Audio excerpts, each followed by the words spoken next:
So the Oscars were last night. Did anyone watch? Did anyone watch the Oscars? So all these people did here for sure. Me, well, I was. We'll get back to that in a minute, but I was this. I was marked safe from wasting even a second of my life watching this Oscars today. Why I say that? Because what it takes to actually be eligible to win an Oscar these days, you have to include, when we're talking about DEI, diversity, equity, inclusion, include these things from the Oscars website, Oscars.org itself, including ethnic backgrounds, Hispanic, Latina, EOX, indigenous people, and also including, surprise, surprise, not mentioning Russian, but Chinese and Korean. This may include everything listed here to be eligible to lead or significant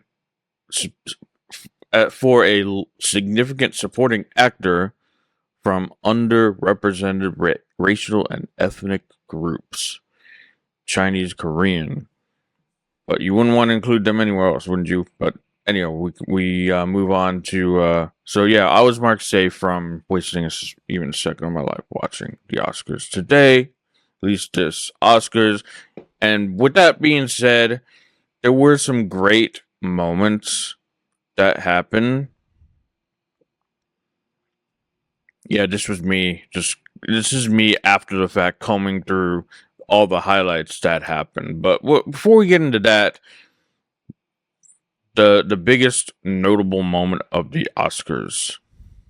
Sex worker drama Anora sweeps Oscars with 5 awards, including Best Picture. The film Anora won 5 Oscars, including Best Picture, Best Director for Sean Baker, Best Actress for Mikey Madison during the ceremony. Anora tells the story of a woman named Ani, a stripper who embarks on a week-long relationship with a weekly client. What does that sound like to you? It's testing the limits of the American dream. Baker's Anora is notable for its explicit portrayal of sex and women's sexual agency, making a significant moment in Oscar history. The movie faced hurdles due to its content, but ultimately won multiple awards. So there you go. Sweeping the Oscars, sex worker drama Anora. From the Los Angeles Times, Daily Mail reporting as well what happened from the Oscars.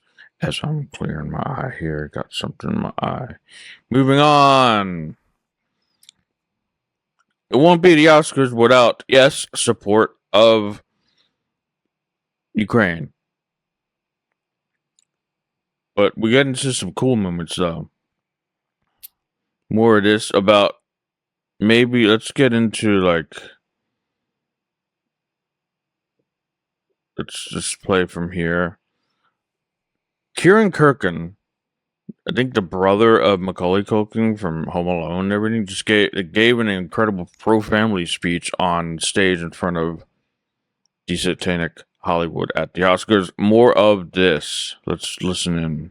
Now, I should thank my mom and Steve for trying to raise me.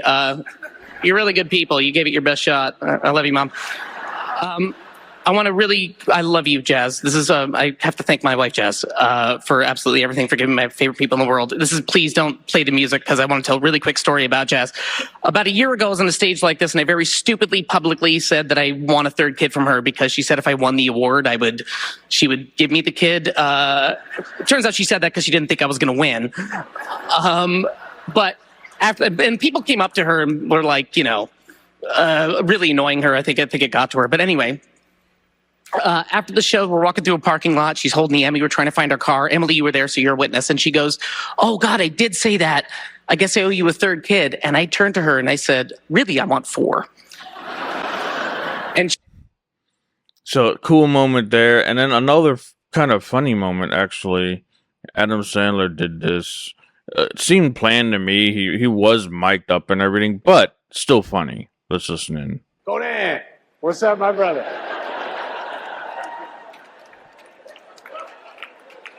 What's going on, man? Adam, what are you wearing? What are you doing right now? I'm asking you what you're wearing. Nobody even thought about what I was wearing till you brought it up. You're dressed like a guy playing video poker at 2 a.m., Adam. And you know what? I like the way I look, because I'm a good person. I don't care about what I wear or what I don't wear. Did my snazzy gym shorts and fluffy sweatshirt offend you so much that you had to mock me in front of my peers? Hey, I'm sorry. Adam, I apologize. I'm going. I'm going to go off. I go. Yeah, I'm leaving. I have to. It's not you. No, it's not you. It's him. He's the one. You caused this. But I'm sorry. You are all welcome to join me for a game of 5-on-5 basketball at Veteran Park tonight. Midnight tip-off. The guy from Nostarapo. Where is he? He's on my team. One more thing. Shut up! So funny moment. You can tell that was planned. He's mic'd up and everything, but it was a funny moment. More of this, and then but the best, like, we should spend when we're talking about this, talking about Russians and everything. But like Donald Trump even chiming in on Truth Social, we should spend less time worrying about Putin and more time worrying about migrant gangs and everything such like that, and people from mental institutions entering our country, so that we don't end up like Europe. And the highest paid actor goes to this guy. So there you go, the Oscars. Shout out to the Oscars. If you do win an award tonight, don't use it as a platform to make a political speech. You're in no position to lecture the public about anything. You know nothing about the real world. Most of you spent less time in school than Greta Thunberg. So there you have it, the Oscars last night on Sunday. Just remember going through all this right from the Oscars website. But was this you safe from watching the Oscars? And I give you the Oscars, everyone.